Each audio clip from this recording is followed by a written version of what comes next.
కానీ సంఘాల్లో చర్చిలకు వచ్చినప్పుడు మనం ఏ తీర్మానం తీసుకోవాలంటే మన వల్ల కూడా ఎవరైనా పాడైపోతున్నారా, పాడైపోతుంటే కనుక ఎవడెలా పోతే నాకేంటి, నేను బాగుంటే చాలు అని అనుకోకుండా నా వల్ల ఎవరు పాడైపోకూడదు కాబట్టి నేను నా పద్ధతి మార్చుకోవాలని తీర్మానం తీసుకోవాలి. నేను నా పద్ధతి మార్చుకోవాలని తీర్మానం తీసుకోవాలవద్దా? కానీ చాలాసార్లు ఏది జరుగుతుందంటే మనకి ఏడుపు వచ్చినప్పుడే బాధ. మనల్ని ఎవరైనా మోసం చేస్తే మనం ఏడుస్తాం, మనకి ఎవరైనా దెబ్బ కొడితే మనం ఏడుస్తాం.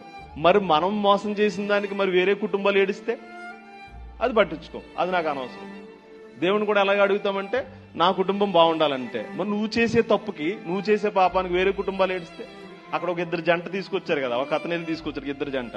ఆ ఇద్దరు చేసిన జంట వల్ల మరి ఎంతో అక్కడ అలాంటి జంటల వల్ల అక్కడ మొత్తం ఇశ్రాయేలీలకి 24,000 మందికి నష్టం జరిగితే మరి అవన్నీ పట్టించుకోలేదు. మరి వాళ్ళు అసలు ఇదంతా పట్టించుకోలేదు బిలాం. మరి బిలాం ఏ ఉద్దేశంతో ఉన్నాడు? అవునా, బిలాం అసలు ఇదేం పట్టించుకోలేదు, కానీ బయటికి మాత్రం భక్తిపరులాగా ఉన్నాడు. దేవుడి మాట జమ్మదాటను, అసలు అటు ఇటు వెళ్ళని చెప్తున్నాడు. మనం కూడా చాలాసార్లు మాటలు బాగానే మాట్లాడుతున్నాం, కానీ క్రియలు మాత్రం ఎలా ఉంటున్నాయంటే దేవుడికి వ్యతిరేకంగా ఉన్నాయి, దేవుని మీద తిరుగుబాటు చేసినట్టుగా ఉన్నాయి, అసలు దేవుడిని బాధ పెట్టేటట్టుగా ఉన్నాయి.